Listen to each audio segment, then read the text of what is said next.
అవిద్యానామంతస్తిమిరమిహిరద్వీపనగరే జడానాం చైతన్యస్తబకమకరాంధశ్రుతిఝరే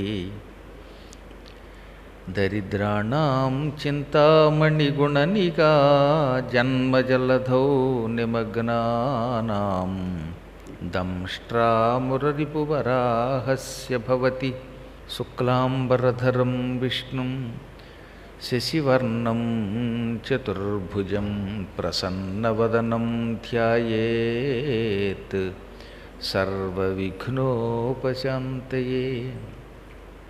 వందే గురుపదద్వంద్వమవాङ्మానసగోచరం రక్తశుక్లప్రభామిశ్రమతర్క్యం త్రైపురం మహః. నారాయణం నమస్కృత్య నరం చైవ నరోత్తమం దేవీం సరస్వతీం వ్యాసం తతో జయముదీరయేత్. సచ్చిదానందరూపాయ విశ్వోత్పత్యాదిహేతవే తాపత్రయ వినాశాయ శ్రీకృష్ణాయ వయం నుమః. ఓం ఐం హ్రీం శ్రీం జరాధ్వాంత రవిప్రభాయై నమః. ఈనాటి కథకి అధిష్టాన మంత్రం ఇప్పుడు నేను చెప్పినటువంటి మంత్రం. బీజాక్షరములు ఎలాగో అన్ని నామాలకి ముందు చేర్చుకుంటాం. దానితో కూడిన ఈ మంత్రం జరాధ్వాంత రవిప్రభాయే నమః. ఇది ముఖ్యంగా వార్ధక్యంలో రక్షిస్తుంది. అనేక కారణముల చేత ఈ రోజుల్లో చాలామంది ముసలాళ్ళ కింద లెక్క అనుకోండి. పేరుకి 5 ఏళ్ళు 10 ఏళ్ళు 25 ఏళ్ళు 30 ఏళ్ళే కానీ మేము పొడుచువాళ్ళము అని ఎంతమంది ధైర్యంగా చెప్పగలుగుతున్నారు? గట్టిగా నడవలేరు, మైసూరు బజ్జీ తింటే పడదు, ఆయిల్ ఫుడ్ పడదు, 2 అడుగులు నడవలేం. 5 ఏళ్ల నుంచి చిన్నప్పటి నుంచి కళ్ళదోళ్ళు, మోకాళ్ళ నొప్పులు, ఆ నొప్పులు, ఈ నొప్పులు, వాంతి, భ్రాంతి, క్రాంతి ఒకటి కాదు.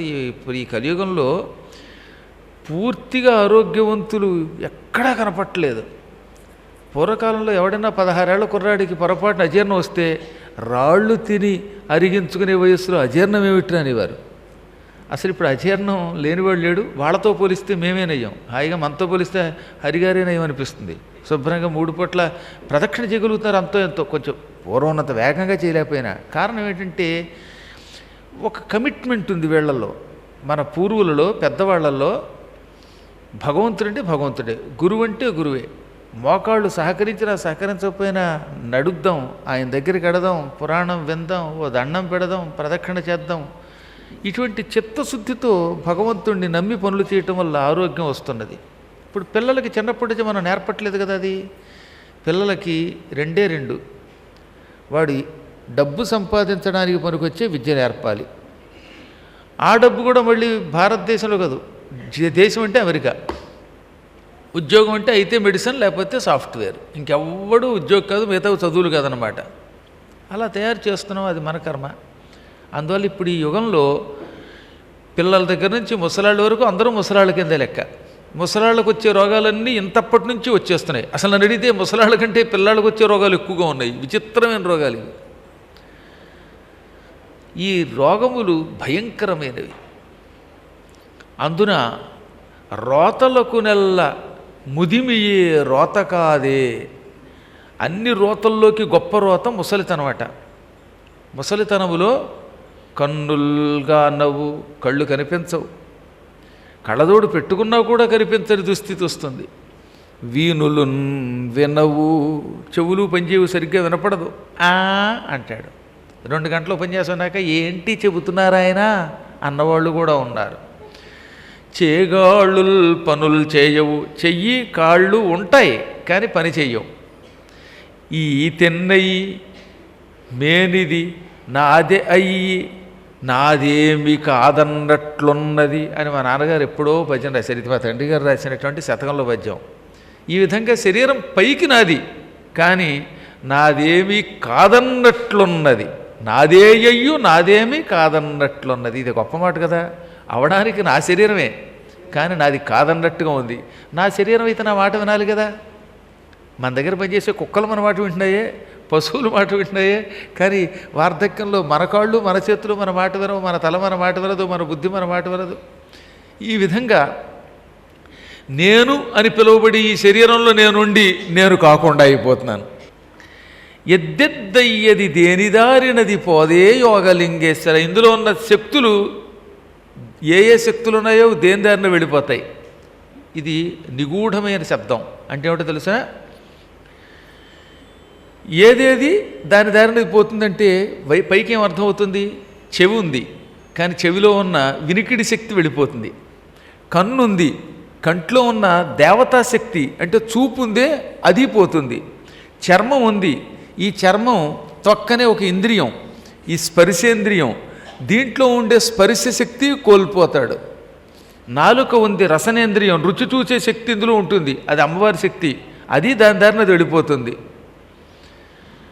ఇక ముక్కుంది, వాసన చూసే శక్తి ఉంది దీనికి, ఆ శక్తి దాని దారినది వెళ్ళిపోతుంది. ఈ విధంగా ఎద్దెద్ది అయ్యది దేని దారినది పోదే యోగలింగేశ్వర. 5 ఇంద్రియాలు, ఆ 5 ఇంద్రియాలలో ఉన్నటువంటి శక్తులు ఇందులో ఉండకుండా దేని దారిన వెళ్ళిపోవడం వల్ల ఇంద్రియాలు ఉంటాయి, ఇంద్రియార్థాలు ఉండవు. అంటే మన శరీరంలో ఇక్కడ అమ్మవారి శక్తి లేకుండా పోయింది.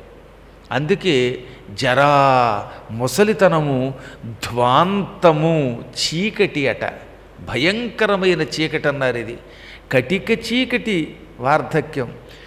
కటిక చీకటిలో ఏమీ తోచదు, మనకి ఎటు వెళ్ళలేము, కనపడదు, దిక్కు తోచదు. అర్ధరాత్రి వాళ్ళ దీపాలు పోయి అమావాస్య అయిపోయినప్పుడు యువకుడికి కూడా కనపడదే. అటువంటిది మంచం మీద పడుకున్న ఒక వ్యక్తికి కటిక చీకట్లో ఎక్కడికైనా వెళ్ళాలంటే ఏమైనా తోస్తుందా? బాత్రూమ్ కనపడదు, మంచమే కనపడదు, పక్కన ఏముందో తెలియదు. అందుకని ముసలితనాన్ని ఇటువంటి కటిక చీకటితో పోల్చారు. ఇప్పుడు అందరూ యవ్వనంలో ఉన్నవాళ్ళు మనకేం పర్వాలేదు అనుకోకండి, మీ పెద్దవాళ్ళంతా ఆ స్టేజీ దాటి అక్కడికి వెళ్ళారు పాపం. నువ్వు వెనక, వాళ్ళు కొంచెం ముందు, అంతే. నీ ముందు కొందరు వెళ్ళారు, నువ్వు వెళ్ళబోతున్నావు. రేపొద్దు నెక్స్ట్ నీదే క్యూలో నిలబడి ఉన్నావు. ఈ జరాధ్వాంతము, ముసలితనమనే చీకటికి రవిప్రభ, సూర్యకాంతి అమ్మవారు. అమ్మవారంటే చీకటిని తొలగించే ఒక అపూర్వ కాంతి. అది కూడా మామూలు కాంతి కాదట. ఇప్పుడు చీకటి పోవడానికి ఇలాంటి లైట్లు చాలు, కానీ ఈ లైట్లు నిలకడగా ఉండవు. గట్టిగా ఎప్పుడు వస్తాయో ఎప్పుడు పోతాయో తెలియదు. కరెంటు ఉంటే ఒక రకంగా, పోతే ఒక రకంగా, అంతలో జనరేటర్ వస్తూ ఉంటుంది, మళ్ళీ ఈ లింకులు పోతూ ఉంటాయి, నానా గందరగోళం. ఇది సంపూర్ణ కాంతి కాదు. అదే భగవంతుడైన సూర్యుడు మిట్ట మధ్యాహ్నం పూట ధగధగ వెలిగిపోతూ ఉంటే కటిక చీకటి తనంత తానే పోతుంది. ఈ ముసలితనమనే కటిక చీకటిని తొలగించే సూర్యకాంతి అమ్మ. అనగా అమ్మని తలుచుకుంటే వార్ధక్యంలో వచ్చే బాధలు రావు, ఆ చీకట్లు తొలగిపోతాయని అర్థం. మరి ఎంత గొప్ప మంత్రం అండి ఇది. అందుకే ఇటువంటి మంత్రములు ఇందులో ఈ కథల్లో అధిష్టాన దేవతలుగా ఉన్నాయి. ఉన్న వాటిని మాత్రమే చెబుతున్నాం మనం. 2 శ్లోకాలకు సంబంధించిన మంత్రములు ఈ కథల్లో ఉంటాయి. అవి 143, 144 శ్లోకాలు. మొదటి రోజు ఏం చెప్పుకున్నాం? భవదావ సుధావృష్టి, రెండోది పాపారణ్యదవానల, 3 దౌర్భాగ్యతోల వాతుల, ఇప్పుడు 4 జరాధ్వాంతర విప్రభ, ఆ తర్వాత భాగ్యార్థ చంద్రిక, భక్త చెత్త కేకి ఘనాఘన, రోగపర్వత దంభోళి, మృత్యుదారు కుటారిక. ఇవన్నమాట మంత్రములు. ఈ మంత్రములను మాత్రమే ఈ కథలలో కొన్నింటికి అధిష్టాన దేవతలుగా పెట్టారు. మిగతా ఎందుకు పెట్టలేదంటే ఈ కథలకి ఆ మంత్రములకు ఒక ఇంటర్లింక్ ఉంది. ఈ 2 శ్లోకాలలో ఉన్న మంత్రములు కథలు వింటున్నప్పుడు గురువుల ముఖం ద్వారా ఉచ్చరిస్తే అత్యంత భయంకరమైన మానవుని చుట్టూ ఉండేటటువంటి కష్టములు పటాపంచలవుతాయి. ఈ ప్రపంచంలో రోగాల కంటే ఏముంది? సంసారం కంటే భయంకరమేమున్నది? పాపాల కంటే భయంకరమైనవే ఉన్నాయి. దౌర్భాగ్యం కంటే భయంకరమైనది ఏమున్నది?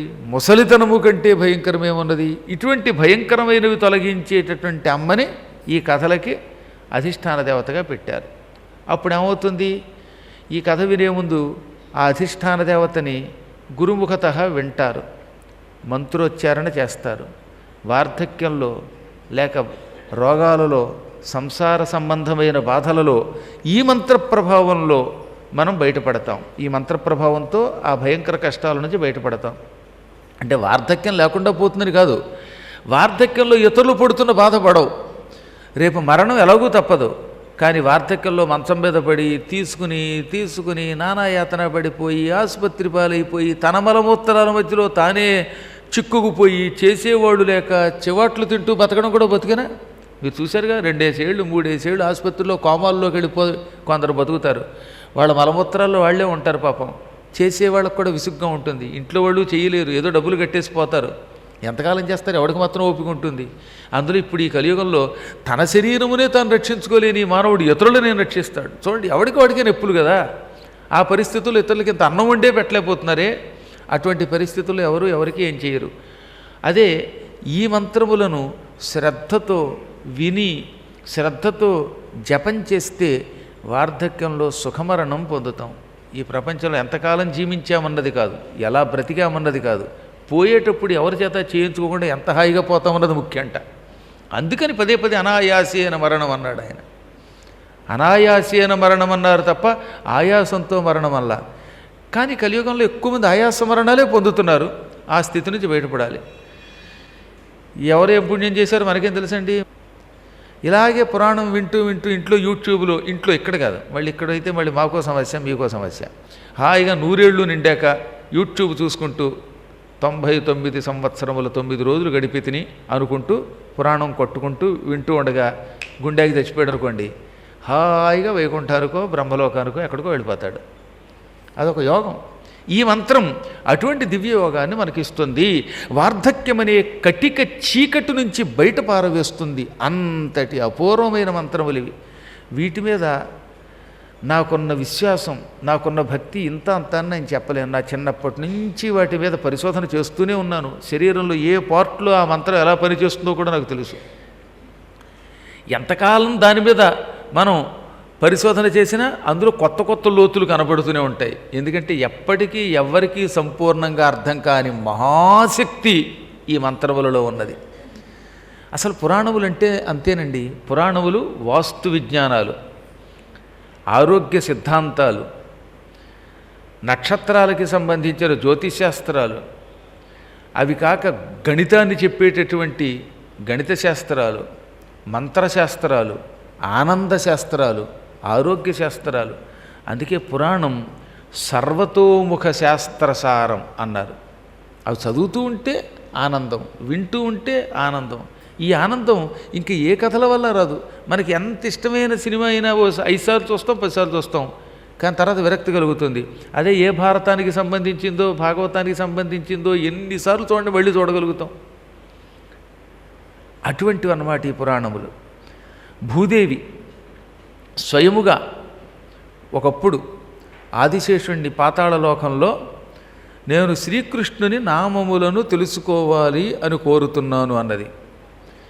అగస్త్యుని దగ్గరికి పరశురాముడు వెళ్ళాడు. పరశురాముడితో పాటు లేడీ మగలేడీ కూడా వెళ్ళాయి. కూడా అకృతవృణుడు ఉన్నాడు. అప్పుడు అగస్త్యుడు శ్రీకృష్ణనామాలు ఇస్తాను నీకు, శ్రీకృష్ణుడి కవచం బాగా సాధన చేస్తే మనకి ఆ కవచం శరీరానికి ఒక రక్షణ అవుతుంది. శరీరమునకు రక్షణ కలిగించేవి మామూలు కవచాలు, కానీ మంత్ర కవచాలు ఇటు శరీరమును మనస్సును కూడా రక్షిస్తాయి. నీకు కృష్ణ కవచం ఎంత పారాయణం చేసినా సరైన భక్తి, ఉత్తమ భక్తి లేకపోవటం వల్ల, మధ్యమ భక్తి ఉండడం వల్ల దానివల్ల రావాల్సిన ఫలితం రావటం లేదని ఈ జంకలు చెప్పిన మాట నిజమే. ఆ పట్టు రావాలంటే, కవచపారాయణ వల్ల ఫలితం సిద్ధించాలంటే ముందు శ్రీకృష్ణుడి యొక్క 108 నామాలు విను. ఆ 108 నామాలు ఎవరు చెబుతున్నారో విను అని అగస్త్యుడు పరశురాముడికి చెప్పాడు జంకలు వింటూ ఉండగా.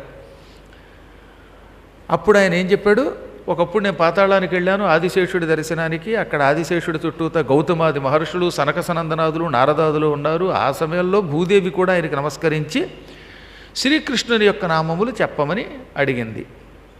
అవి కూడా ముఖ్య నామాలు. శ్రీకృష్ణుడికి అనంతనామాలు ఉన్నాయి, అవన్నీ ఇప్పుడు నేను వినలేను. తేషు నామాని ముఖ్యాని శ్రోతుకామా చిరాదహం. భగవంతునికి సంబంధించిన ముఖ్యమైన 108 నామాలు ఉన్నాయి.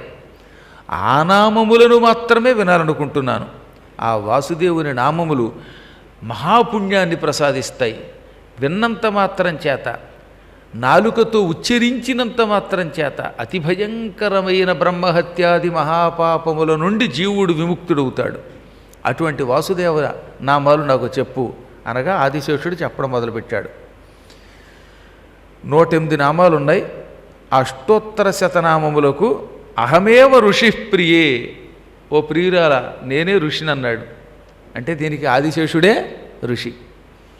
ఛంద అనుష్టుప్, అనుష్టుప్పు ఛందస్సు. అనుష్టుప్ అనే ఛందస్సుకి 4 పాదాలు ఉంటాయి. పాదానికి 8 అక్షరాలు ఉంటాయి అన్నమాట. మీరు రోజు చదువుతున్న శ్లోకాలన్నీ ఎక్కువ భాగం అనుష్టుప్పే. విశ్వం విష్ణుర్వషట్కారో భూత భవ్య భవత్ ప్రభు, ఇది అనుష్టుప్ అంటే. ఒక్కొక్క శ్లోకానికి 4 పాదాలు, పాదానికి 8 అక్షరాలు, 4 × 8 32 అక్షరాలు ఉంటాయన్నమాట. శ్రీమాత శ్రీ మహారాజ్ఞి 8 అక్షరాలు, శ్రీమత్ సింహాసనేశ్వరి 2వ పాదంలో 8 అక్షరాలు, చిదగ్నికుండ సంభూత 8 అక్షరాలు, దేవకార్య సముజ్జత 8 అక్షరాలు. ఇలా 4 పాదములుంటే దాన్ని అనుష్టుప్ ఛందస్సు అంటారు. ఈ 4 పాదాల్లో 8 అక్షరాల చొప్పున ఉంటాయి. మళ్ళీ వీటిల్లో సర్వత్ర లఘు పంచకం, 5వ అక్షరం లఘు అవ్వాలి, గురువు అవ్వకూడదు మళ్ళీ. అందువల్ల చూడండి, మీరు శ్రీమాత శ్రీ మహారాజ్ఞి అన్నప్పుడు ఆ మా అనే 5వ అక్షరం పొట్టి అక్షరం ఉంటుంది, గురువు ఉండదు, దీర్ఘం ఉండదు. కానీ అరుదుగా కొన్ని శ్లోకాలు ఉంటాయండి. లోకాభిరామం అన్నప్పుడు మాత్రం మకారం పక్కన 0 ఉంది కనుక అది గురువు. అప్పుడు కొందరికి అనుమానం వచ్చి ఇదేలా ఉందండి అంటే అది వేదం. వేదమునకు సంబంధించినప్పుడు ఈ రూల్స్ వర్తించవు. సాధారణముగా మాత్రం శ్లోకమునకు 5వ అక్షరం లఘు ఉండాలి. వ్యాసుడు ప్రయోగించాడు కదా అని మనం ప్రయోగిస్తుంటే కుదరదు. వెనకటికి ఎవడో వ్యాసుడు అంటే ఆయన ఇష్టం, ఆయన పరమాత్ముడు వేదస్వరూపుడు కనుక కొన్ని మర్యాదలు ఉల్లంఘించవచ్చు. అలాగే 8 అక్షరాలకు బదులుగా శ్లోకాల్లో కొన్ని చోట్ల 9 ఉంటాయి. విష్ణు సహస్రనామాలు అలాంటివి ఉన్నాయి, కొన్ని 9 అక్షరాలు కూడా ఉన్నటువంటి ఉన్నాయన్నమాట. కానీ అక్కడున్నాయి కదా అని మనం వాడడానికి వీల్లేదు. ఆయన అత్యావశ్యక స్థితిలో వాటిని వాడతాడు. దానికి మరొక ఛందస్సుగా కూడా మనం మార్చుకోవచ్చు అన్నమాట. మహాత్ముల యొక్క ప్రయోగాలు మనం నేర్చుకోవచ్చు అన్నమాట. కానీ సాధారణంగా మాత్రం అలా వాడరాదు. అలాంటి నియమములు కలిగిన అనుష్టుపు ఛందస్సులో ఈ నామములను నీకు చెబుతున్నాను. ఋషేమో ఆదిశేషుడు, ఛందస్సు అనుష్టుపు. ఇక దేవతాతు యోగ కృష్ణ ప్రియావహ, యోగేశ్వరేశ్వరుడు కృష్ణ పరమాత్మయే దీనికి దేవత అని ఇక్కడి నుంచి నామములు చెప్పాడు. సాధ్యమైనంతవరకు ఇలాంటి నామములు నేను ఉచ్చరిస్తూ ఉంటే మీరు ఉచ్చరించండి. ఎవరైనా ఆయన చెప్పకూడదు మీరు అనకూడదు అంటే వాళ్ళని మెడబట్టుకు బయటికి గెంటేయండి, ఏం మొహమాట పడకండి. ఎందుకంటే తద్వారా మన దేశాన్ని చాలా పాడు చేశారు.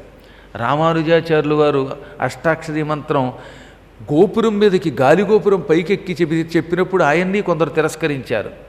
శాస్త్రం ఏం చెబుతోందంటే భక్తి కలిగి శ్రద్ధతో ఈ నామములను ఉచ్చరిస్తాము అన్నటువంటి వాళ్ళకి ఇవ్వవచ్చని చెబుతున్నది. ఎవరు చదవకుండా మేము ఒక్కడే దాచుకుంటామంటే ఇదిగో మన మతం ఇప్పటికే సగం పాడైపోయింది. అబ్బో నామాలు చదవకూడదట, చదివితే నరకం వస్తుందట అనుకుని నామాలు చదవడానికి వీలు కానీ పనికిమాలిన వాడి తోటకి వెళ్ళి పరిశుద్ధ అంటే స్వర్గానికి వెళ్ళిపోతాంట అని అక్కడికి పోతున్నారు వాళ్ళు. మనకు తెలియకుండానే మనం ఒంటికి శుద్ధ రాయించుకుంటున్నాం అన్నమాట ఈ రకంగా. కాబట్టి అలాంటి బుద్ధి లేని వాళ్ళని పక్కన పెట్టి నిశ్చింతగా చదవండి.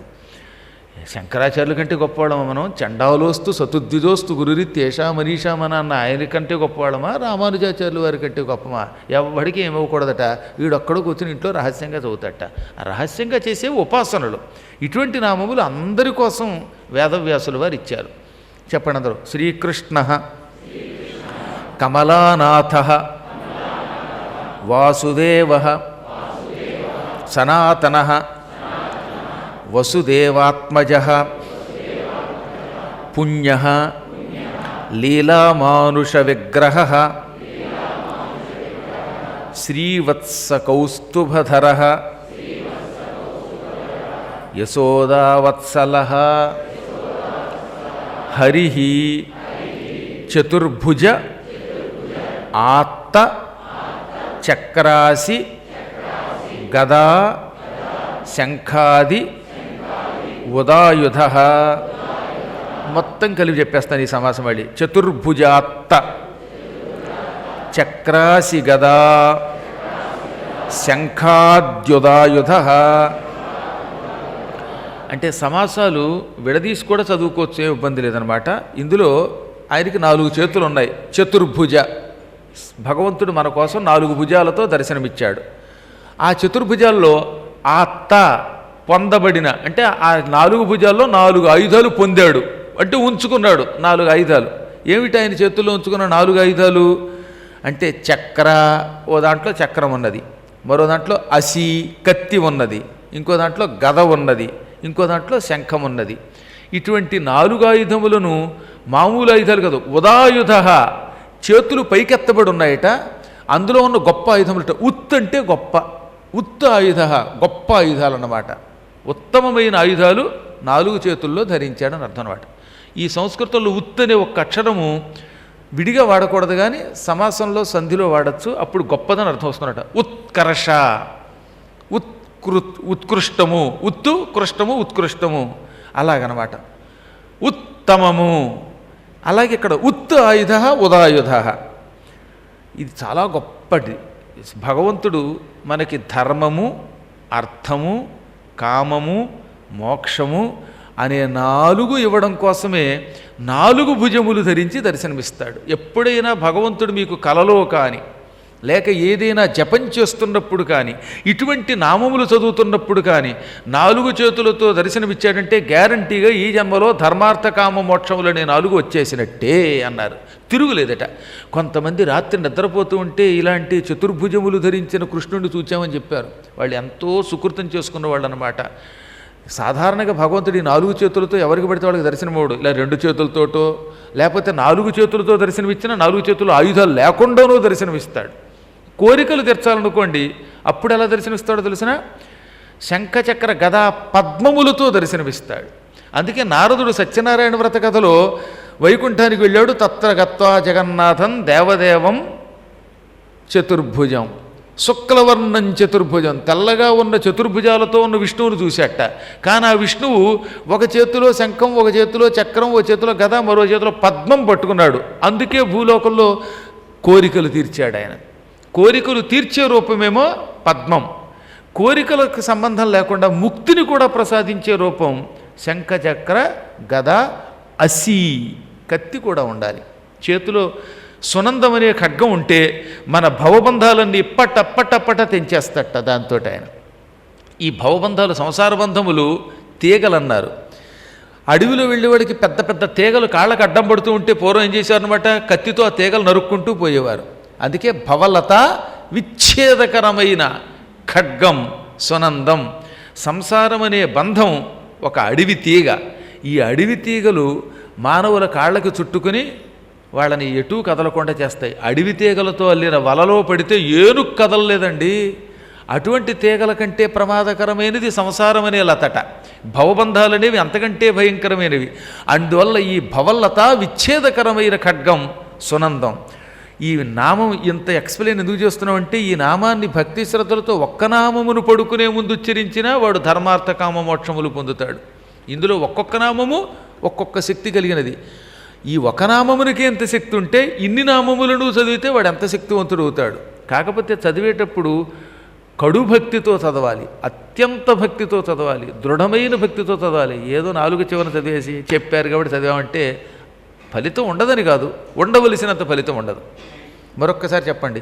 చతుర్భుజాత్త చక్రాసి గదా శంఖాద్యుదాయుధ దేవకీనందన శ్రీశ నందగోపప్రియాత్మజ యమునావేగ సంహారీ బలభద్రప్రియానుజ పోతనా జీవితహర శకటాసురభంజన నందవ్రజజనానందీ సచ్చిదానంద విగ్రహ నవనీత విలిప్తాంగ నవనీత నటో నఘ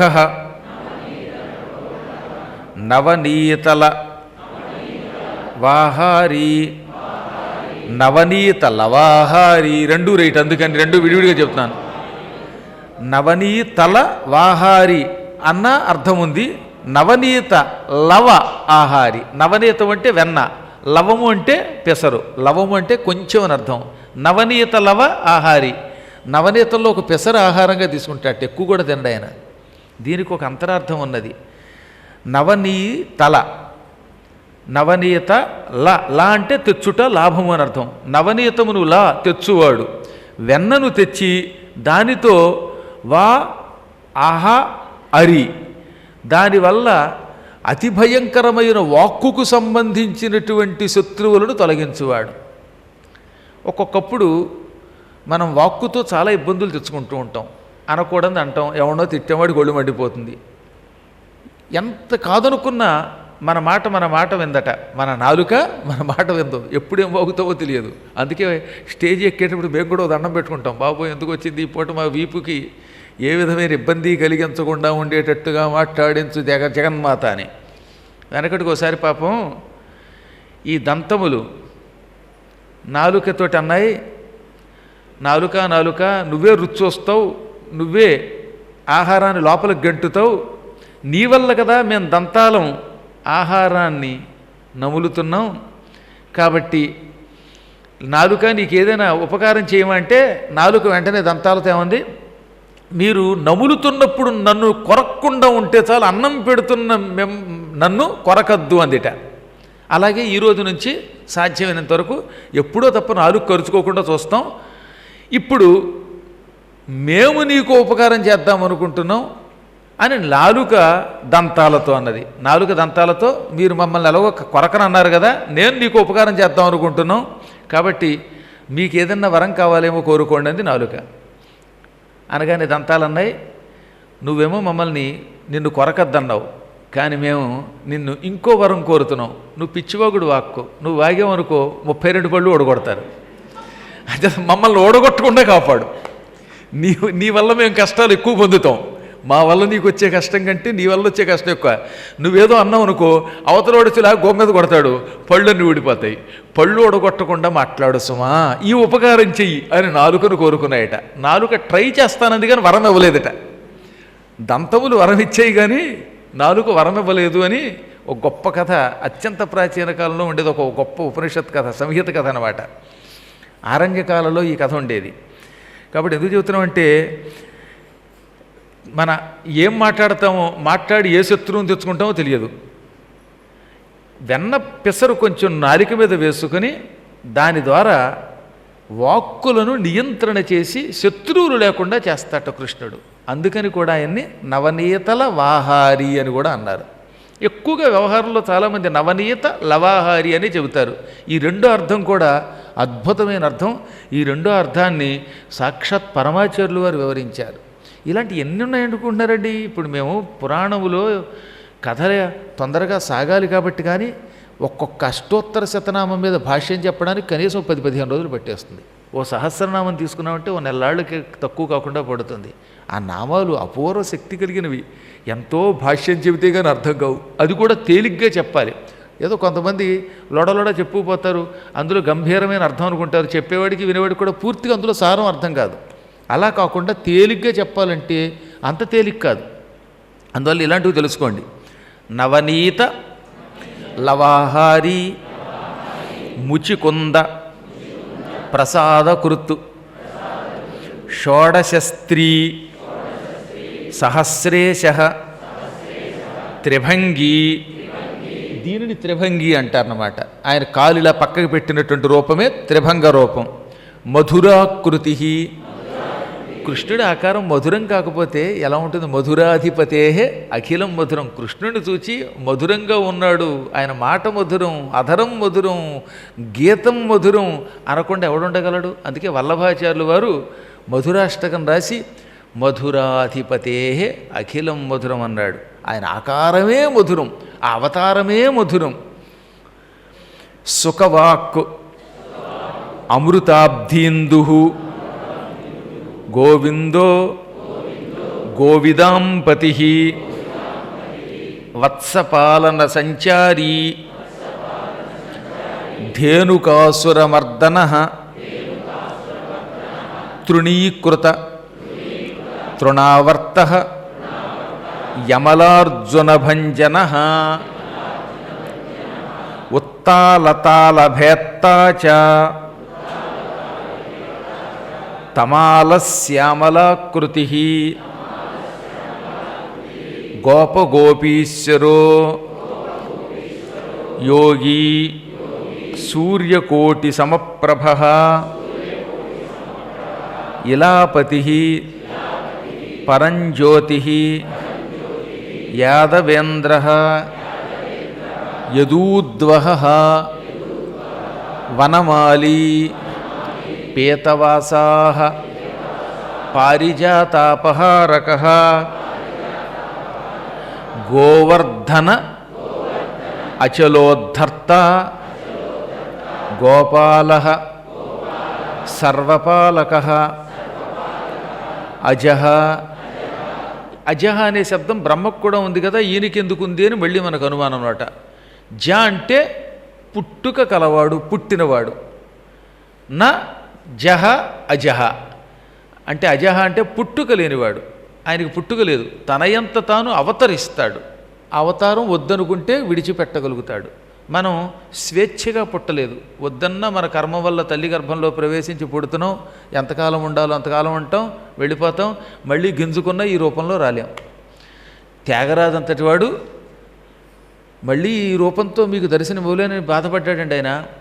తరలిపోతాం మాపై దయవంచండోయ్, మళ్ళీ జన్మకు రాము మదిలో వంచండోయ్. ఇది ఆయన ఆఖరి గీతం. తరలిపోతున్నాం, మాపై దయ వంచండి, మళ్ళీ జన్మకి రాము మదిలో వంచండోయ్. అందుకే మనం మనస్సులో పెట్టుకున్నాం ఆయన గీతాలని.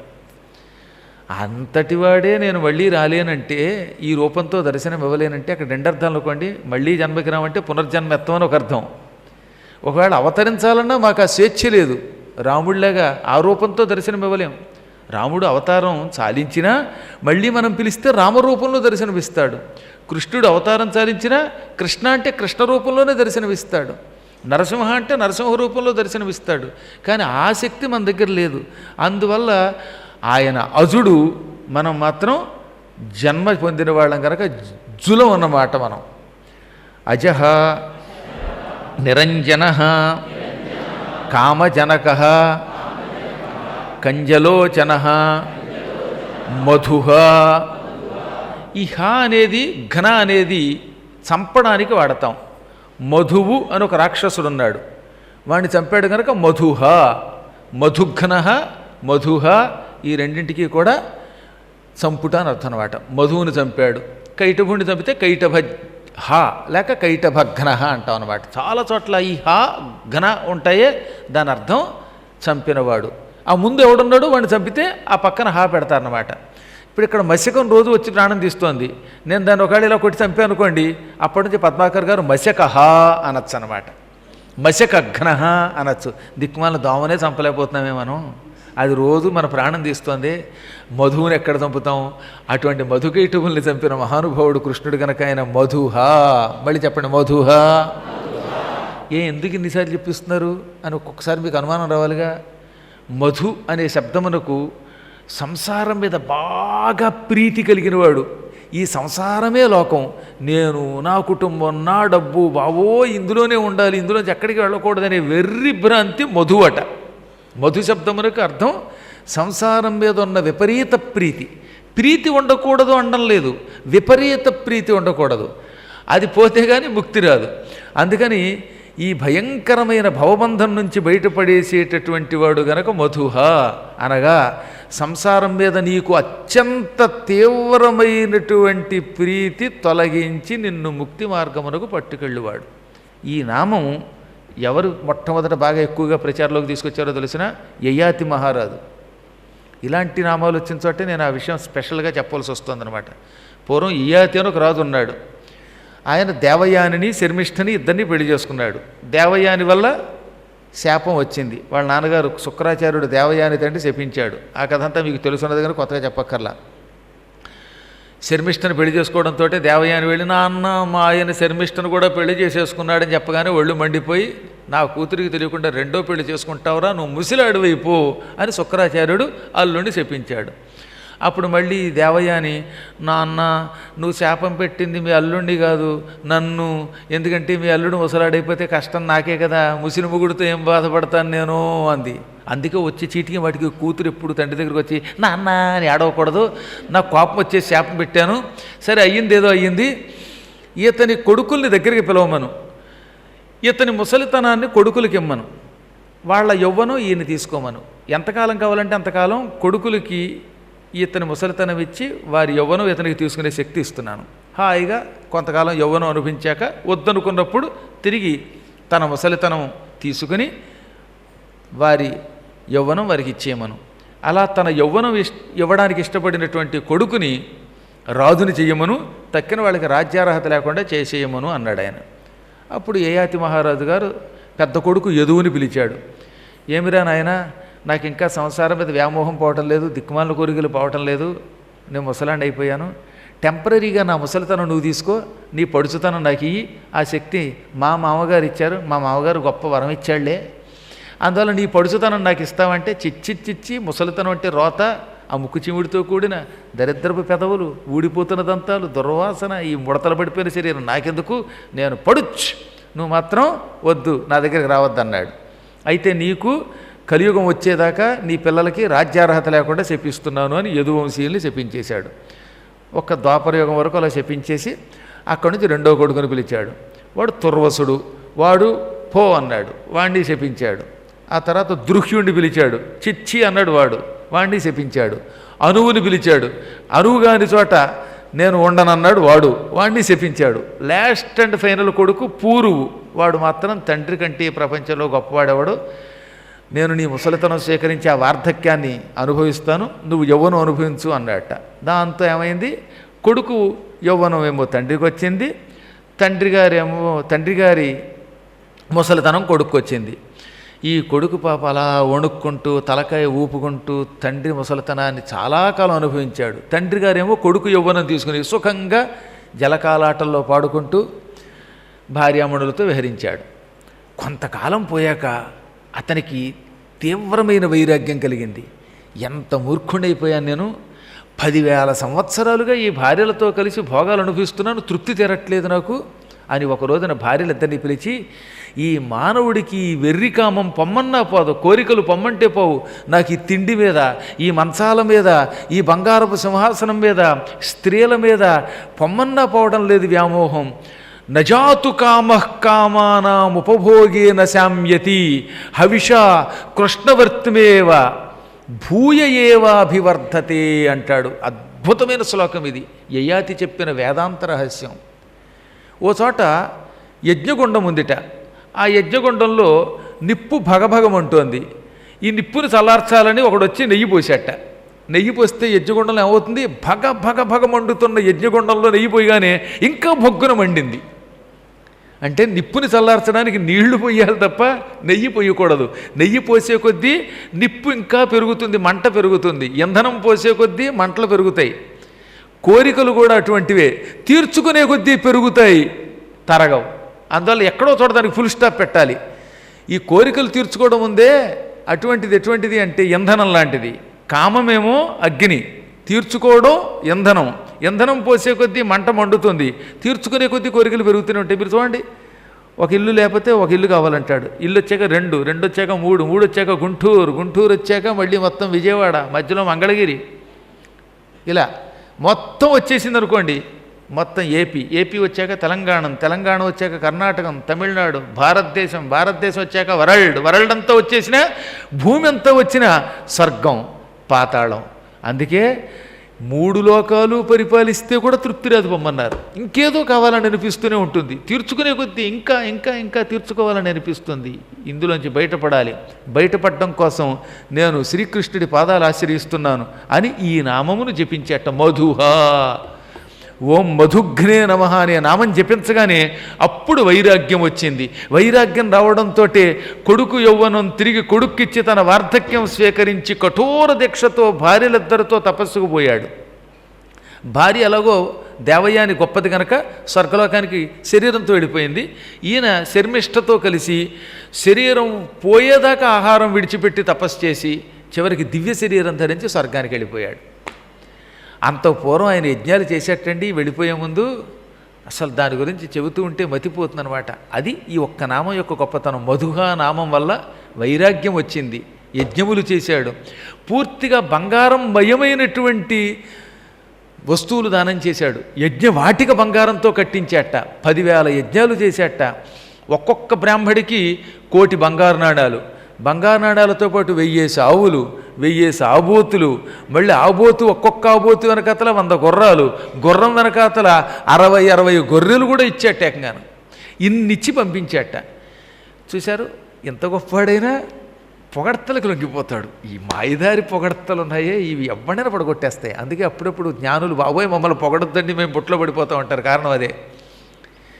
ఇంత గొప్పవాడు కూడా నారదుడు అన్నట్ట, నువ్వు మధుహ అనే నామం బాగా జపం చేయటం వల్ల కదా వైరాగ్యం వచ్చింది, అందుకే యజ్ఞాలు చేసావు, తపస్సు చేసి స్వర్గానికి పోతున్నావు అంటే, అసలు పుట్టుకతో నేను జ్ఞానిని కాబట్టి కృష్ణుడు రక్షించాడు, సామాన్యుడిని రక్షిస్తాడేమిటి అన్నట్ట. అంటే మళ్ళీ బొట్లో పడ్డాడు. ఇలాంటి నామములను జపం చేసేటప్పుడు మీకు ఏమైనా శక్తులు వస్తే అప్పుడు మనం బొట్లో పడకూడదు, అప్పుడు ఆ నామం వదలకూడదు. వదిలితే ఉంది మళ్ళీ మామూలే. ఎంత కాదనుకున్నా ఈ దిక్కుమల్ల అహంకారం పోదనమాట. భగవద్ అనుగ్రహంతో నువ్వు బాగుపడ్డావంటే అవునండి అనాలి కదండి. భూలోకంలో మానవులం మనం ఎప్పుడు భగవత్ కటాక్షంతో బాగుపడ్డాం లేదా సద్గురు కటాక్షంతో బాగుపడ్డాం అనాలి. అలా కాకుండా ఇది నా ఘనత అన్నాడు అని స్వర్గానికి వెళ్ళిపోయాడు. నారదుడు వేసిన బాణం ఫలించింది. స్వర్గానికి వెళ్ళగానే ఇంద్రుడు ఎదురొచ్చి సింహాసనం మీద కూర్చోబెట్టుకున్నట్ట. తన పక్కన కూర్చోబెట్టుకుని, ఏమయ్యా నా పక్కన కూర్చునే అంత పుణ్యం నీకు ఎలా వచ్చింది, ఏం చేసి ఇక్కడికి వచ్చావు అని అడిగాడు. ఈ నామం వదిలేశాడన్నానుగా మధుహానామం, దానివల్ల ఆయనకి అప్పటికే అహంకారం వచ్చేసింది. అందులో ఇంద్రుడు అడిగాడేమో ఇంకా రెచ్చిపోయాడు. ఎలా ఏమిటి ఇంద్రా, నేను ఎంతో పుణ్యం చెయ్యబట్టి ఈ స్వర్గానికి వచ్చాను, వచ్చి నీ సింహాసనం మీద కూర్చోగలిగాను. దీని వెనకాతల నా శక్తి ఎంతో తెలుసా? నేను చేసిన యజ్ఞాలు ఎవడన్నా చేశాడా? నేను ఇచ్చిన దానాలు ఎవరిచ్చారు? బంగారం కింద దొళ్లదోపుగా దానం చేశాను, 1,00,00,000 బంగారు నాణాలు దానం చేశాను, యజ్ఞవాటికలో ఆవులు దానం చేశాను, అవి దానం చేశాను, ఇవి దానం చేశాను పొగుడుకోగానే ఆయన శరీరం నల్లగా అయిపోయింది. ఇంద్రుడు ఒక్క తన్నుదన్ని, ఆత్మస్థుతి వల్ల నీ పుణ్యం పోయింది, తల్లకిందులుగా కిందకి పడిపో అన్నాడు. ఒక్క దెబ్బకి యయాతి గారు తలకిందులుగా కింద పడిపోయాడండి. ఆయన చేసిన పుణ్యములు నిజంగా ఎవరూ చేయలేదు పాపం. అంతటి గొప్పవాడు స్వర్గానికి వెళ్ళగానే ఇంద్రుడు ఏదో అడిగితే రెచ్చిపోయి, నిజంగా నేను గొప్పవాడుండోయ్, నన్ను మించిన వాళ్ళు ఏడుండోయ్ అని పొగుడుకున్నాడు. పొగుడుకోవడంతో మొత్తం శక్తి పోయింది. శక్తి పోయి కిందకి పడిపోయాడు. ఈయనకు ఒక అదృష్టం కలిసి వచ్చింది. ఈయనకి 2 దౌహిత్రులు, కూతురు కొడుకులు ఉన్నారు. అందుకే ఒక్క కూతురైనా ఉండాలట మనిషి తరించాలంటే. ఈయన కూతురికి 2 కొడుకులు ఉన్నారు. వాళ్ళు మహాయోగులు. వాళ్ళు హంసల రూపంలో పైకొచ్చారు.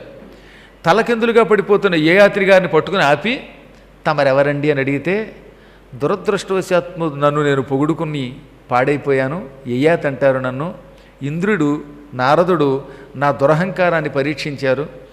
ఆ పరీక్షలో నెగ్గలేక ఏ భగవంతుని దయ వల్ల నాకు వైరాగ్యం వచ్చిందో ఆ పరమాత్మనామాన్ని మరిచిపోయాను. నేనే గొప్పవాడిని అనుకున్నాను, నన్ను నేను పొగుడుకున్నాను. దాంతో స్వర్గం నుంచి భ్రష్టుండయ్యాను.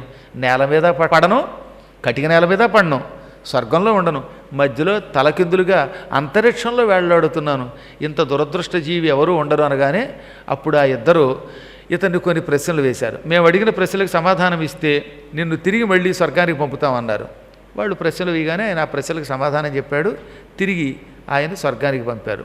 ఆ స్వర్గానికి వెడుతున్నప్పుడు 1,00,000 పర్యాయములు ఈ నామాన్ని జపించేట. ఓం మధుఘ్నే నమః, మధుఘ్నాయ నమః, మధుఘ్నాయ నమః అని జపం చేసేట.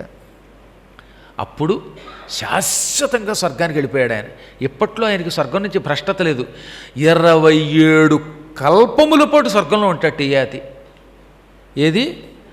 ఓం మధుఘ్నాయ నమః అనే ఒక్క నామమును జపించటం వల్ల. ఇక్కడ మధుహ అని ఉంటుంది, నమః అన్నప్పుడు మాత్రం మధుఘ్నాయ నమః అని ఉంటుందన్నమాట. ఓం మధుఘ్నాయ నమః. ఆ నామం ఎంత గొప్పదో ఇప్పుడు మీకు అర్థమైంది కదా. ఆ నామాన్ని జపం చేస్తే సంసార బంధముల మీద మనకి విరక్తి కలుగుతుంది, సంసార బంధాల నుంచి విముక్తి పొందుతాం. ఆ తర్వాత దురహంకారం తగ్గుతుంది. ఎప్పుడు దాన్ని విడిచిపెట్టకుండా చేయండి. నేను చెప్పిన మాట మీద నమ్మకంతో ఓం మధుఘ్నాయ నమః అనండి. ఓం మధుఘ్నాయ నమః అనండి. దానివల్ల శుభం కలగకపోతే అప్పుడు అడగండి. తర్వాత మధురానాథః, ద్వారకానాథకః, బలీ, బృందావనాంత సంచారీ, తులసీదామభూషణః, స్యమంతకమణేర్హర్త, నరనారాయణాత్మకః, కుజ్జా కృష్ణాంబరధరః. ఇది 2 రకాలు.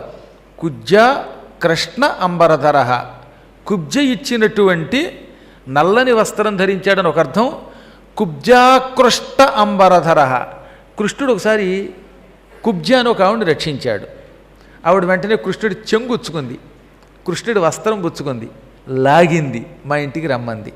కుబ్జ ఆకృష్ట అంబరధరః, కుబ్జ చేత లాగబడిన వస్త్రము కలిగినవాడు. ఆయన వస్త్రం ధరించాడు, ఆ వస్త్రాన్ని కుబ్జ లాగిందని అర్థం. మీరు భాగవతంలో విన్నారు ఇదివరకు. కంసుని దగ్గర కుబ్జ అని ఒక ఆవిడ ఉండేది. కుబ్జ అని ఎవరిని అంటాం? గూనిదాన్ని అంటాం. గూనిగా ఉన్నదాన్ని కుబ్జ అంటారు అనమాట. ఇలా గూని ఉండి పెద్ద పట్టుండి వంగిపోయిన వాళ్ళని. పోని ఉత్తి గూనిదేనాది అంటే త్రివక్ర, దానికి 3 వంకరలు ఉన్నాయట. చేతులు వంకర, కాళ్ళు వంకర, నడుము వంకర. గూని వాళ్ళకి ఎలాగో నడుము వంగుతుంది కనుక ఆ నడుము వంకరగా ఉండడంతో పాటుగా చేతులు కూడా ఇలా వంగిపోయి ఉండేవిట పొట్టిగా, కాళ్ళు వంగి ఉండేవి. ఇలా 3 వంకరలతో ఉండడం వల్లేమో త్రివక్ర అన్నారు, గూనిది గనక కుబ్జ అన్నారు. ఇంత వికారమైన ఆకారము కలిగినప్పటికీ దానికి భగవంతుడు గొప్ప విద్య ఇచ్చాడు. అదేమిటి? గంధములు తయారు చేయటం. ఆవిడలాగా అద్భుతముగా గంధాలు తయారు చేసేవాళ్ళు ఎవరూ లేరు. ఆ మహాత్మురాలు పెర్ఫ్యూమ్స్ ఫ్యాక్టరీ పెట్టుకుందిట. సువాసనకితో కూడిన సుగంధ ద్రవ్యాలను బాగా తయారు చేస్తుందన్నమాట. పరిమళ ద్రవ్యాలు బాగా తయారు చేస్తుంది ఆవిడ. కొంతమందికి అవకాశం ఇస్తాడు. అంటే ఏమిటి? గులాబీ రేకుల్లో ఉన్న రసం, సంపెంగల్లో రసం, అరగదీసిన గంధాలు ఇవన్నీ కలిపి రకరకాల ద్రవ్యాలు తయారు చేసేదన్నమాట. కొన్ని గంధాలు ఒంటికి పూసుకుంటే పన్నీటి వాసన వస్తాయి, మరికొన్నేమో ఈ సంపెంగ వాసన వస్తాయి, కొన్ని గులాబీ వాసన వస్తాయి, కొన్ని మల్లెపూలు వాసన వస్తాయి. ఇటువంటి సుగంధ ద్రవ్యాలు తయారు చేసి కంసుడికి ఇచ్చేది. కంసుడికి ఆవిడ తయారు చేసిన పెర్ఫ్యూమ్స్ అంటే చాలా ఇష్టం. ఆ సుగంధ ద్రవ్యాలు పూసుకుని మత్తెక్కి తిరుగుతూ ఉంటాడట. బోలె డబ్బిచ్చేవాడు దానికి. కృష్ణుడు మధురా నగరానికి మొట్టమొదటిసారి 8 ఏళ్ళు నిండగానే వెళ్ళాడు. కంసుడు పిలిస్తే వెళ్ళాడు. అక్కడ నగర వీధుల్లో తిరుగుతుంటే చెలికెత్తెలతో పాటు ఈ సుగంధ ద్రవ్యాలున్న డబ్బాలు కొండలు పుచ్చుకొని కంసుని దగ్గరికి వెడుతున్న కుబ్జ కనపడింది. అది సైరంధ్రీ జాతి స్త్రీ. అప్పట్లో సైరంధ్రీ జాతి స్త్రీలు ఉండేవారు. వాళ్ళు పరమ పతివ్రతలు. పువ్వులు దండలు గుచ్చటం ఇలాంటి పనులే తప్ప ఎంగిలి తినడం వెకిలి పనులు చేయరు వాళ్ళు. అందుకే ద్రౌపది ఆ రూపంలో సైరంధ్రీ రూపంలోనే అజ్ఞాతవాసానికి వెళ్ళింది. అటువంటి సైరంధ్రీ స్త్రీ ఈవిడ. కృష్ణుడు ఆవిడ దగ్గరికి వెళ్ళాడు. అసలే గూనిది కదా, వంగిపోయి చేతులు వంకరగా కాళ్ళు వంకరగా ఉండి ఆ డబ్బాలు పుచ్చుకొని ఇలా ఇలా ఇలా నడుచుకుంటూ వస్తోంది. దాన్ని చూస్తే ఎవరికైనా భయం వేస్తుందన్నమాట. ఒక ముక్కలో చెప్పాలంటే పొట్టి పందిలో ఉందిటి పాపం. అటువంటి దాని దగ్గరికి వెళ్ళి కృష్ణుడు సుందరి అన్నాడు. మండిపోదు మరి ఎవరికైనా. అదేమో పగలు చూస్తే రాత్రికి అల్లోకి వస్తుందా? అందరూ దాన్ని చూస్తే అసహ్యించుకుంటారు. కేవలం దాని దగ్గర ఒక సుగంధ ద్రవ్యాలు తయారు చేసే విద్య ఉంది కాబట్టే కంసుడు ఆరాధిస్తున్నాడు, ఆవిడ ఆదరిస్తున్నాడు కూడా. కానీ సాధారణంగా ఎవరు సుందరి అనరు. ఆవిడ డబ్బా అక్కడ పెట్టే కానీ ఒరే డబ్బా పుచ్చుకుంటారా, దానికి డబ్బులు ఇచ్చి పంపేయండిరా, ఎక్కువసేపు దాని మొహం చూడలేనని వాట కంసుడు. విద్య గొప్పది, మంచి సుగంధ ద్రవ్యాలు ఇస్తుంది, కానీ దాని మొహం చూడలేను, గంటేయండి అనేవాడు. అటువంటి దాని దగ్గరికి వెళ్ళి కృష్ణుడు సుందరి అనగానే దానికి చాలా కోపం వచ్చేసింది, ఒళ్ళు మండిపోయింది. ఎవడ్రా నన్ను ఇంత అవమానపరుస్తున్నాడు, ఇంత ఇన్సల్ట్ చేస్తున్నాడు అని చురుగ్గా తలెత్తి చూసింది. చూస్తే ఎదురుగుండా కృష్ణుడు. ఒక్క దెబ్బ కరిగిపోయింది ఆవిడ. కృష్ణుడు చూచాక కోపం ఎక్కడుంటుంది? ఆ శ్రీకృష్ణ పరమాత్మని రూపము చూస్తే ఎంతటి వాడి కోపమైనా టక్కున తొలగిపోవలసిందే, ఎటువంటి వాళ్ళైనా బుట్టలో పడిపోవలసిందే. అంతటి మహాద్భుత సౌందర్యం, ఆకర్షణ ఆయనలో ఉంటుందన్నమాట. అందుకే కృష్ణుడు అన్నారు ఆయన్ని. వెంటనే ఆవిడ కరిగిపోయి, అయినప్పటికీ ఆయన సుందరి అని దెప్పాడేమోననే కోపంతో ఇలా అన్నది. ఒకవైపేమో ఆయన మీద ప్రేమ, ఆయన అన్న మాటలకి కోపం, ఈ రెండింటినీ కలగాపులగం చేసి ఏమంది, చక్కని వాడవౌదు సరసంబుల నొంపకుము ఎల్లవారికిన్ చక్కదనంబులెక్కడివి చారు శరీర త్రివక్రయండ్రు నే మిక్కిలి మంచిదానా. నాయన కృష్ణ, ఎంత వేళాకోళం పడతావో, అవమానపరుస్తావో నన్ను. నువ్వు చక్కని వాడివి, పరమసుందరుడివి, నువ్వు అందంగా ఉన్నావు కదా అని మాలాంటి వికారంగా ఉన్నవాళ్ళని సుందరి అని సంబోధించి వేళాకోళం పడతావా? ఇలా సరసాలతో బాధ పెడతావా? ఎల్లవారికి చక్కదనంబులెక్కడివి, అందరికీ అందం రమ్మంటే వస్తుందా? ఏదో పద్మాకర్ గారు లాంటి వాళ్ళు పూర్వజన్మ సుకృతం వల్ల పరమసుందరులుగా పుడితే పుట్టొచ్చు, కానీ ఎవడు పడితే వాడు అందంగా ఎక్కడ పుడతాడు? వాళ్ళ పూర్వకర్మల వల్ల వికారంగా పుడతారు. ఓ సుందరాకార, త్రివక్ర అంటారు నన్ను. నేను లేపనాలు తయారు చేస్తూ ఉంటాను. నన్మిక్కిలి రాజు మెచ్చు తగమీరు విలేపనముల్ ధరింపరే నే నిక్కము కముసుదాసిని వినిర్మల లేపన విద్యదాన నన్మిక్కిలి రాజు మెచ్చు తగ మీరు విలేపనముల్ ధరింపరే. నేను నిజంగా చెబుతున్నాను, కంసుని దాసిని. ఆయనకి నేను తయారు చేసిన సుగంధ ద్రవ్యాలంటే ఇష్టం. ఆ ద్రవ్యం అతనికి ఇచ్చి డబ్బు తీసుకుంటూ ఉంటాను. మా రాజు నన్ను చాలా మెచ్చుకుంటూ ఉంటాడు. నువ్వు తయారు చేసినటువంటి సుగంధ ద్రవ్యములు మరెవరూ తయారు చేయలేరు, అసలు మొత్తం పెర్ఫ్యూమ్ ఫ్యాక్టరీస్ అన్నిటినీ నీకే కాంట్రాక్ట్ ఇచ్చేస్తానంటాడు ఆయన. అంత బాగా తయారు చేస్తా అంటే నేను ఆయనకి పుయ్యడానికే ఈ గంధం డబ్బాలు పట్టుకెడుతున్నాను. కానీ ఇప్పుడు మీ ముఖం చూశాక ఆ దరిద్రుడికి పుయ్యాలనిపించట్లేదు. రాజును చూసిన కళ్ళతో మొగుడు చూస్తే మొత్తం పుట్టిందో సాగుతుందిలేండి. అలాగా పొరపాటును కూడా వాడికి ఇవ్వను, మీరే ధరించండి అని ఆ గంధం ఆయనకి పూసింది. మీకు చాలా పర్యాయాలు చెప్పాను కదా, భగవంతుడికి గంధం పూస్తే ఏమొస్తుంది? పుణ్యం వస్తుంది. గంధాత్ పుణ్యం అవాప్స్యసి అని స్వయంగా స్వామి అన్నాడు. నీవు గంధమును నాకు సమర్పిస్తే ఆ గంధము వలన పుణ్యం పొందుతావు. గంధం వల్ల పుణ్యం వస్తుంది. అసలు ఈ శరీరం ఆవిడికి వికారంగా ఎందుకు వచ్చింది? పూర్వజన్మ పాపం వల్ల. ఆ పాపం పోయి ఇప్పుడు ఆయనకి ఒంటికి గంధం పోయిగానే పుణ్యం వచ్చేసింది. మహాపాపం వల్ల మన శరీరమునకు అవయవ లోపాలు వస్తాయి, వికార రూపం వస్తుంది. ఆ వికారం పోయి మనం మళ్ళీ సుందరులము కావాలంటే పాపాలు పోవాలి, పాపం పోయి పుణ్యం రావాలంటే గంధం భగవంతుడికి సమర్పించాలి. ఇప్పుడు ఆవిడ గంధం స్వయంగా పూసింది ఆయనకి, విగ్రహానికి పూయడం కాదు, డైరెక్ట్గా కృష్ణ పరమాత్మకే పూసింది. దానివల్ల ఘోర పాపాలు తొలగిపోయాయి. కృష్ణుడు ఏదన్నా అంటే అది వేళాకోళమా? అది నిజమే అవుతుంది. కృష్ణ పరమాత్ముడు తన నోటితో ఏమన్నాడు? సుందరి అన్నాడు. ఇప్పుడు ఆవిడ గంధం ఇచ్చింది, ఇవ్వగానే అంత పూర్వం ఆవిడ మందర్లాగే ఉంది. మందర్లా ఉన్నదాన్ని సుందరి అన్నాడు కనుక దగ్గరకు వచ్చి తన 2 కాళ్ళ బొటన వేళ్ళు ఆవిడ 2 కాళ్ళ బొటన వేళ్ల మీద పెట్టి నొక్కి గడ్డం కింద చేయి పెట్టి ఇలా టిక్కును కొట్టాడు, ఇలా మైకును కొట్టినట్టుగా. కొట్టగానే నిటారుగా అయిపోయింది ఆవిడ. చేతి వంకర్లు పోయి చేతులు అందంగా అయిపోయాయి, కాళ్ళు వంకర్లు పోయాయి, గూని పోయింది. అబ్బబ్బబ్బా ఆవిడ నిటారుగా అయిపోయి పరమసుందరి అయిపోయిందట. ఇక పక్కనున్న చెలికెత్తులు అబ్బో ఏమి సౌందర్యం, బాబోయ్ ఏమి సౌందర్యం అని పొగిడేశారు. ఆవిడకి నిటారుగా అయ్యానని తెలుసు కానీ తాను ఇంత అందంగా అయ్యానని తెలియదు. అప్పుడు ఏం చేసింది? ఓ టెక్నిక్ ఉపయోగించి తన అందాన్ని తానే చూసుకుందిట. ఏమిటా చూసుకో టెక్నిక్ అంటే, కృష్ణుడి బొగ్గల్లోకి చూసింది. ఆయన కృష్ణుడి బొగ్గలు అద్దంలా నున్నగా ఉంటాయి. ఆ నున్నగా అద్దంలా ఉన్న కృష్ణుడి చెక్కిళ్లల్లో తన రూపాన్ని చూసుకుని తానే మురిచిపోయింది. ఇంత అందంగా ఉన్నానా అనుకుందిట. అద్దంలో తమ అందాన్ని చూసి తామే మూర్చిపోయేవాళ్ళు చాలామంది ఉంటారు పాపం. కొంతమంది ఇంక అద్దం దగ్గర కూర్చుంటారు వాడు పొద్దున్న సాయంకాలం దాకా ఇలా చూసి ఎక్కడన్నా వెంట్రుకుంటే దానికి రంగేసి ఎన్ని కష్టాలు పడిపోతారో దిక్కుమాల వెంట్రుకల కోసం. ఇంత పిసరు నల్లగా ఉండకపోతే తెల్లగా వస్తే ఏమవుతుంది? కొంప ములిగిపోతుందా? మన వయస్సుని మనం ఎలా దాచుకుంటామండి? తలకంటే రంగేస్తావు, మీసానికి రంగేస్తావు, కానీ శరీరమో అదిలా అయిపోట్లా దిక్కుమాల ముఖం. అది దాన్ని ఎవడేం చెప్తాడు? పీకేస్తారా? కొత్త రంగు వేసుకున్నట్టుగా, జుట్టుకు రంగు వేసుకున్నట్టుగా చర్మం పీకి కొత్త చర్మం వేసుకోలేడే. అయినా చేదస్తాం అనమాట. 80 ఏళ్ళు వస్తాయి, జుట్టు నల్లగా ఉంటుంది. ఆ మనిషి ఏమో నడవలేడు. అప్పుడు వాడి మీద మనకు రోతగాక ప్రీతి ఎలా వస్తుందండి? కానీ అదృష్టం ఏమిటంటే నిజంగా ఆయన అనుగ్రహంతో పరమసుందరి అయిపోయింది, యవ్వనంలో అడుగు పెట్టింది. అప్పుడు ఆయన బుగ్గలలో చెక్కిళ్లలో తన రూపాన్ని చూసి ఆనందపడిపోయిందట. అది అప్పటి నుంచి కవులు అద్దం లాంటి చెక్కిళ్ళు చూసి ముద్దు వస్తుందంటామని రాయడం మొదలెట్టారనమాట. చెక్కిళ్ళు అద్దాల్లో ఉంటాయన్నమాట కొంతమందికి. అది అదృష్టం. కొంతమంది చెక్కిళ్ళేడు రామ అవి చూస్తే వెక్కిళ్ళు వస్తాయి మనకి. ఇప్పుడు స్వామివారిని ఏమన్నది, స్వామి ఈ సౌందర్యం నువ్వు సమర్పించావు గనక నా ఇంటికి రా, నీకు సేవ చేస్తానని కొంగుచ్చుకులాగిందిట. పై కొంగ ఆకర్షించి తిగిచే కామిని పంచాసుగ బాణ హృదయ భగ్న హృదయ్యయ్యి అంటాడు పోతన గారు కూడా. అప్పట్నుంచి శ్రీకృష్ణుడికి ఏమని పేరు వచ్చింది?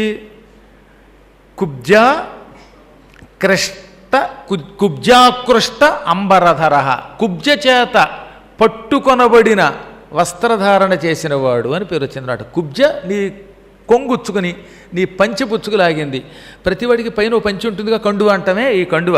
కృష్ణుడికి కూడా పైన ఒక కండువ ఉంది, ఆ కండువ పుచ్చుకు లాగిందిట. అది కుబ్జ ఆకృష్ట అంబరధర అన్నమాట. ఈ మాట నేను అనడం కాదుగా, భాగవతంలో ఉన్న కథని మీకు చెప్పాను. అప్పుడు నారదుడు ఏమన్నాడనమాట, ఆహాహా పరమాత్మ, ఈ సైరంధ్రి నీ కొంగుచ్చుకులాగింది కదా, ఈ రోజు నుంచి ఆమె పేరు మీదుగా నీకు ఒక కొత్త నామం వస్తున్నది, కుబ్జాకృష్టాంబరధర అని పిలువబడతావు. ఇలా ఈ నామముతో నిన్ను స్తుతించినటువంటి వాళ్ళ శరీరంలో ఉన్న రోగాలు, ఈ వికారాలు తొలగించు అన్నాడు ఆయన. అప్పటి నుంచి ఆ నామంతో ఆయన స్తుతించారు. ఒక్కొక్క నామం వెనక అతను ఎంత గొప్ప కథలు ఉన్నాయో ఆలోచించండి. ఆయన ఒట్టినే తెచ్చుకోలేదు నామాలు, ఎవడు పడితే వాడు రాసేసిన నామాలు కాదు. ఆయన లీలలు చేసి ఎందరినూ అనుగ్రహించి ఇన్ని నామములు పొందినవాడు. చెప్పండి వాడి. కుబ్జాకృష్ట అంబరధర మాయీ పరమపూరుష ముష్టికాసుర చాణూర మల్లయుద్ధ విశారద సంసారవైరీ కంసారీ మురారి నరకాంతక అనాది బ్రహ్మచారీ చ కృష్ణావ్యసన కర్షక. ఇది కూడా కొందరికి అనుమానం కలిగించే నామం. ఆయనే కృష్ణుడైతే కృష్ణావ్యసన కర్షక అంటాడు ఏమిటని. కృష్ణ అంటే ద్రౌపది, వ్యసనము అంటే బాధ. ద్రౌపది యొక్క బాధని తొలగించాడు అని అర్థం. ద్రౌపదీదేవి కృష్ణ అని పిలవగానే వస్త్రాలు ఇచ్చి ఆవిడ కష్టం తొలగించాడు కదా, కాబట్టి కృష్ణావ్యసన కర్షక అంటే ద్రౌపది బాధ తొలగించాడు. ఈ కృష్ణ శబ్దం చాలామందికి ఉంది. స్త్రీలలో అయితే కృష్ణ అనే ఆకారాంత శబ్దమునకు ద్రౌపది. ఇంకొక కృష్ణుడు ఉన్నాడు, వ్యాసుడు. వ్యాసుడు అసలు పేరు కృష్ణుడే, కాకపోతే వేదవ్యాస మహర్షి కాబట్టి మనకి డిఫరెన్స్ తెలియడానికి కృష్ణద్వైపాయనుడు అన్నాం. అవునా, ఆయన పేరు కృష్ణద్వైపాయనుడు. ఇంకో కృష్ణుడు ఉన్నాడు, అర్జునుడికి కృష్ణుడని పేరు. అందుకే కృష్ణులు ఇద్దరూ వచ్చారు అని భారతంలో చాలాసార్లు వాడతాడు. కృష్ణవు అంటే నరనారాయణులు, అర్జునుడు కృష్ణుడు. మన కృష్ణుడు అలాగో కృష్ణుడు. ఈ విధంగా 4 కృష్ణులు ఉన్నారు భారతంలో, ఒక స్త్రీ 3 పురుషులు. అందువల్ల ఇక్కడ కృష్ణావ్యసన కర్షక అంటే ద్రౌపది యొక్క బాధలు తొలగించినవాడు. ఇక్కడ ద్రౌపది అన్న ఈ కృష్ణ అన్న జీవాత్మ. జీవాత్మలో కొన్న వ్యసనములు 1-2? జీవాత్మకి ఎన్ని బాధలు ఉన్నాయండి? పుట్టడం బాధ, పెరగడం బాధ, అనేక కర్మాచరణలలో బాధ, మధ్య మధ్యలో తిండి లేకపోతే బాధ, ఎక్కువైతే బాధ, ఇంట్లో ఉంటే బాధ, ఉండకపోతే బాధ, దోమలు కుడితే బాధ, దోమలు కుట్టకపోతే బాధ, ఏదో బాధ ఉంటూనే ఉంటుంది. ఈ మహాబాధలన్నిటినీ పరమాత్ముడు స్మరణ మాత్రంతో తొలగిస్తాడు గనక కృష్ణావ్యసన కర్షక అన్నారు. ఈ మంత్రం కూడా అపూర్వమైన మంత్రం. ఈ మంత్రము రాత్రి పడుకునే ముందు ముమ్మారు ఉచ్చరిస్తే మన జీవాత్మలకున్న జీవులకున్న భయంకరమైన దేహబాధలు తొలగిపోతాయి. శిశుపాల శిరశ్చాత్త దుర్యోధన కులాంతకృత్తు విదుర అక్రూర వరద విశ్వరూప ప్రదర్శక సత్యవాక్ సత్యసంకల్పః సత్యభామారతః జయీ సుభద్రా పూర్వజః విష్ణుః భీష్మముక్తిప్రదాయకః జగద్గురుః జగన్నాథః వేణువాద్యవిశారదః వృషభాసురవిధ్వంసీ బకారిః బాణబాహుకృతు యుధిష్ఠిరప్రతిష్ఠాత బర్హి బర్హావతంసకః. బర్హి అంటే నెమలి, దాని యొక్క పింఛమును అవతంసములో ధరించేవాడు. ఎప్పుడు నెమలి పింఛాన్ని శిరస్సును ధరిస్తాడనమాట. పార్థసారథి అవ్యక్తః గీతామృతమహోదధి కాళీయఫణిమాణిక్య రంజితశ్రీపదాంబుజః దామోదరో యజ్ఞభోక్త దానవేంద్రవినాశనః నారాయణః పరం బ్రహ్మ పన్నగాశన వాహనః. పన్నగము అంటే పాము, అశనము అంటే ఆహారం. పాములను ఆహారంగా తీసుకునే ఒక ఆయన ఉన్నాడు, ఆయనే పన్నగాశనుడు అంటే గరుత్మంతుడు. ఆ గరుత్మంతుడు వాహనముగా కలవాడనమాట. ఈయన గరుడ వాహనుడు అనడానికి పన్నగాశన వాహన. జలక్రీడా సమాసక్త గోపీవస్త్రాపహారకః పుణ్యశ్లోకః తీర్థపాదః వేదవేద్యః దయానిధిః సర్వతీర్థాత్మకః సర్వగ్రహరూపీ పరాత్పరః. ఇవి 108 నామాలు. ఇత్యేవం కృష్ణదేవస్య నామ్నాం అష్టోత్తరం శతం కృష్ణేన కృష్ణభక్తేన శ్రుత్వా గీతామృతం పురా. ఈ విధముగా 108 నామములు, అష్టోత్తర శతనామములు కృష్ణ పరమాత్మకి సంబంధించినవి ఇక్కడ నేను చెప్పాను. ఇది కృష్ణుడి మీద కృష్ణ భక్తితో గానం చేయబడినటువంటి నామాలట. అంటే భక్తి లేకపోతే ఉపయోగం లేదు.